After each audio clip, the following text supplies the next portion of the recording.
اللہ رب العزت نے ان اصحاب بدر کو رتبہ کیا عطا فرمایا، اور صرف ان 313 نام ہیں جو ان کے نام، ان 313 کے ناموں میں اللہ نے اتنی تاثیر رکھی ہے کہ آج بھی اگر ان 313 ناموں کا اگر کوئی مسلمان یاد کر لیتا ہے تو سمجھ لیجئے دنیا کی کوئی شیطانی طاقت، کوئی دشمن اس کا مقابلہ نہیں کر سکتا ہے، اس کو نقصان نہیں پہنچا سکتا ہے۔ ان 313 کے ناموں میں اللہ نے اتنی برکت رکھی ہے تو ذرا خود سوچو اللہ نے ان ذاتوں کو کتنا عالی شان بنایا ہوگا۔ سبحان اللہ کی آواز آئے نا، وہ ذاتیں کتنی کمال والی ہوں گی کہ جو ذاتیں حضور کی مائیت میں بدر کے لیے نکلی تھی، اور میرے مصطفیٰ کریم علیہ الصلوۃ والسلام کے فرمان ذیشان امام بخاری نے اس روایت کو نقل فرمایا، اور بھی محدثین نے اس کو نقل فرمایا کہ جو لوگ بدر میں شریک ہوئے تھے ان کا رتبہ رب کے ہاں کیا ہے، اور جو فرشتے بدر میں شامل ہوئے تھے، جس طرح روئے زمین میں بدر والوں سے زیادہ فضیلت والا کوئی نہیں تھا، اسی طرح جو بدر میں فرشتے شامل ہوئے تھے ان فرشتوں سے بھی زیادہ فضیلت والا کوئی فرشتے بھی نہیں تھے۔ صرف اللہ نے انسانوں کو، حضور کے غلاموں کو نہیں یہ شان عطا فرمائی، بلکہ جو فرشتے بدر میں شامل ہوئے تھے اللہ نے ان فرشتوں کو بھی فضیلت عطا فرمائی ہے۔ حضور کی خدمت جبریل امین آئے اور عرض کیا کر ما تعدون اہل بدر فیکم، یا رسول اللہ صلی اللہ علیہ وسلم آپ اہل بدر کو کیا سمجھتے ہیں؟ قال من افضل المسلمین، حضور علیہ الصلوۃ والسلام نے فرمایا کہ جتنے مسلمان ہیں نا روئے زمین پر، اس روئے زمین پر بسنے والے تمام مسلمانوں سے میں سب سے زیادہ فضیلت والا اہل بدر کو سمجھتا ہوں۔ اور جبریل امین نے عرض کی یا رسول اللہ صلی اللہ علیہ وسلم وَكَذَلِكَ شَاهِدَ بَدْرًا مِّنَ الْمَلَائِكَةِ، اے اللہ کے نبی جس طرح آپ روئے زمین پر جتنے بھی آپ کے غلام ہیں ان تمام غلاموں میں اہل بدر کو سب سے زیادہ فضیلت والا سمجھتے ہیں، اسی طرح ہم میں سے جو فرشتے بدر میں شامل ہوئے تھے ہم ان فرشتوں کو سب سے زیادہ فضیلت والا سمجھتے ہیں۔ اگلی حدیث مبارکہ، اور یہ میں سمجھتا ہوں کہ یہ حدیث مبارکہ اہل بدر کے لیے ان کے شان اور رتبے اور اس مقام پر ختم ہے۔ یہ بھی بخاری مسلم کی روایت کہ حضور علیہ الصلوۃ والسلام کی خدمت، حضور علیہ الصلوۃ والسلام نے فرمایا کہ اہل بدر جنہوں نے جنگ بدر لڑی تھی وہ کیا کمال والے ہیں۔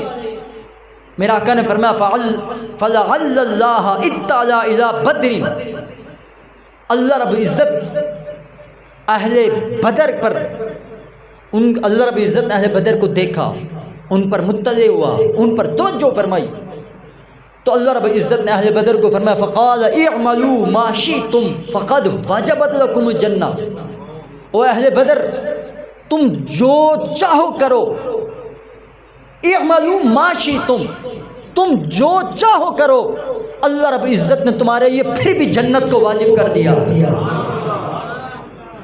اعملوا ما شئتم جو تم چاہو کرو، اللہ نے تمہارے لیے جنت کو واجب کر دیا ہے۔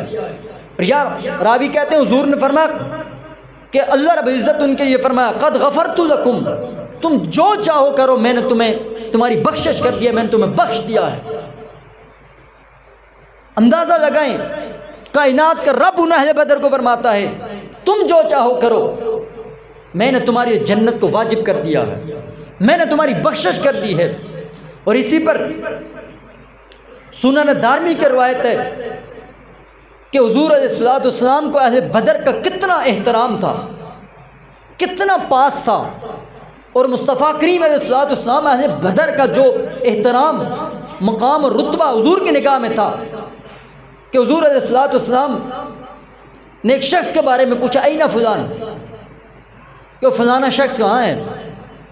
فَخَمَزَهُ رَجُلٌ مِّنْهُمْ فَقَالَ إِنَّهُ أَنَّهُ، ایک شخص سامعین میں سے، حضور کے صحابہ میں سے ایک شخص اس کے بارے میں کہنے لگا وہ فلانا ایسا ایسا، کوئی ادھر ادھر کی بات کیا، کمزور جملہ بولا ہے۔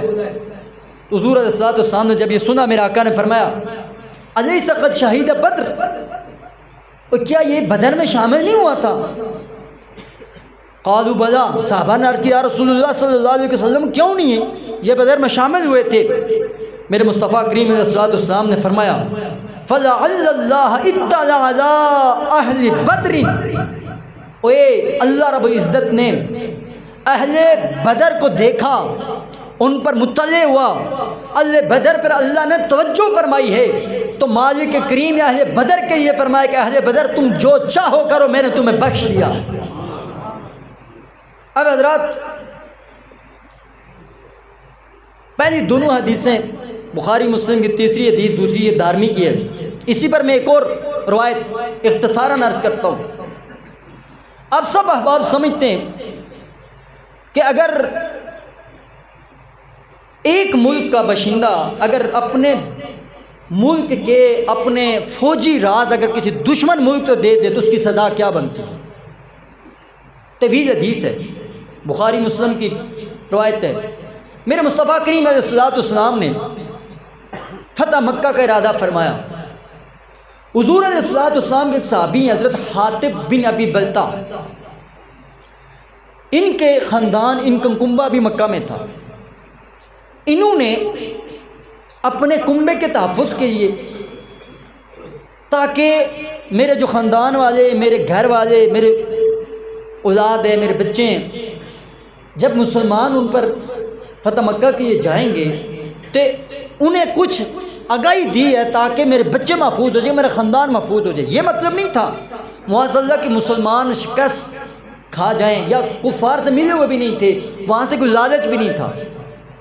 ایک عورت کو خط دیا، خط لے کر وہ عورت گئی تاکہ اپنے خاندان والوں کو مکہ کو آگاہ کیا جائے۔ تو حضور علیہ الصلوۃ والسلام مکہ کے لیے فتح کرنے کے لیے آپ صلی اللہ علیہ وسلم پلان بنا رہے ہیں، آپ آ رہے ہیں۔ حضور علیہ الصلوۃ والسلام کو اللہ کی طرف سے خبر دلائی گئی کہ پیارے حبیب، آپ کا یہ جو منصوبہ ہے یہ اہل مکہ تک پہنچنے کے لیے فلاں شخص نے فلاں عورت کو بھیجا۔ حضور علیہ الصلوۃ والسلام نے میرے آقا حضرت مولا مرتضیٰ کی قیادت میں صحابہ کو بھیجا اور فرمایا فلاں عورت ہے، فلاں مقام پر ملے گی، اس کے پاس ایک خط ہے اور وہ خط اس سے لینا ہے اور عورت کو بھی لانا ہے۔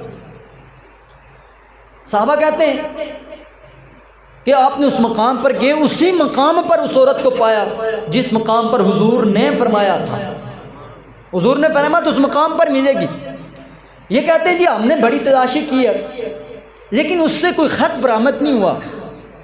پھر ہمیں خیال آیا کہ حضور نے فرمایا تھا اس کے پاس خط ہے، لہذا لازماً اس کے بعد یہ خط ہوگا۔ کہتے ہیں کہ ہم نے اس پر سختی کا، ہم نے فرمایا کہ اگر تم وہ خط نہیں دے گی تو ہم تمہیں برہنہ کریں گے۔ ظاہر ایک راز تھا اور جنگی حکمت عملی بھی کہی جا سکتی ہے، اور اس سے یہ راز لینا بھی تھا۔ آپ نے فرمایا کہ اس نے پھر ڈرتے ڈرتے وہ خط لے کر دیا۔ پتہ چلا کس نے لکھا؟ ایک صحابی حضرت حاطب بن ابی بلتا۔ حضرت عمر رضی اللہ تعالیٰ عنہ کو جب اس بات کی خبر ہوئی تو آپ نے فوراً عرض کیا یا رسول اللہ مجھے اجازت دیں، اضربوا عنقہ، میں اس کی گردن بناؤں، یہ منافق ہے معاذ اللہ۔ لیکن حضور علیہ الصلوۃ والسلام نے پوچھا وہ حاطب بن ابی بلتا کون ہے؟ صحابہ نے عرض کی بدر والا ہے، یہ بدر والا ہے۔ مصطفیٰ کریم علیہ الصلوۃ والسلام نے فرمایا او میرے صحابہ، اللہ رب العزت نے اہل بدر کے دلوں پر توجہ فرمائی ہے، ان کی طرف جھانکا ہے، اور رب نے فرمایا ہے اعملوا ما شئتم قد غفرت لکم، اہل بدر تم جو چاہو کرو میں نے تمہیں بخش دیا ہے۔ لہٰذا اس صحابی نے جو بھی اس سے خطا ہوئی، جو بھی اس نے معاملہ کیا، لیکن بدر میں شامل ہونے کی وجہ سے اس جو اس نے خطا کی اس خطا کو معاف کر دیا جاتا۔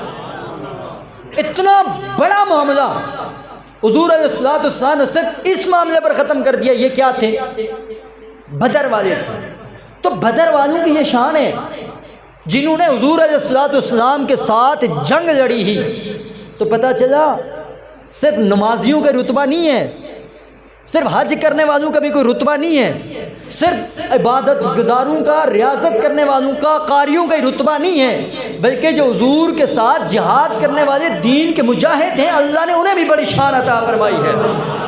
وہ اگرچہ آج ہمارے اندر وہ مجاہد ختم ہو گئے، چونکہ ہم جدید دور کی طرف آ گئے، اور جو اس دور میں مجاہد بننا بھی جائے گا تو وہ سب سے بڑا دین کا دشمن وہی گردانا جاتا ہے جو جہاد کی بات کرے، جو غیرت کی بات کرے، جو حمیت کی بات کرے، جو اسلام کی سربلندی کی بات کرے، جو حضور علیہ الصلوۃ والسلام کے ان پیاروں کی بات کرے، جو مصطفیٰ کریم علیہ الصلوۃ والسلام کی تلواروں کی بات کرے، جو حضور کے ان یاروں کی بات کرے۔ آج سب سے بڑا دشمن انتہا پسند اس سے سمجھا جاتا ہے۔ کیوں؟ وہ غیرت کی بات کیوں کرتے ہو؟